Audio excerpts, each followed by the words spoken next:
Okay. Welcome to Skydive Dubai. Thank you so much. Are you ready to jump out of the plane? Yeah. First time? Yeah.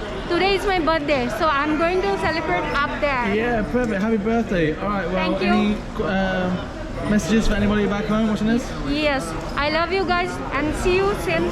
Joy I Ocom. Perfect. So you met Benji, your instructor. Yeah. Any questions before we go? Nothing. I'm a little bit nervous, but I'm not scared. Perfect. But you understand everything? You understand all the briefings? Yes. Perfect. Yeah. All right, girl. Well, enjoy your birthday. Give me a high five. See you in the sky. Thank you.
I live my life. Thank you so much.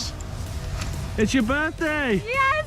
And you survived. Yeah. Oh my God, I'm survived. I'm so happy. You ever come back and do it again? Obviously. Hey. Guys, please do skydive once in a lifetime. Thank you so much. And choose Skydive Dubai. Thank you very much. Thank you very much. See you next time. Where is Benjamin? Yes.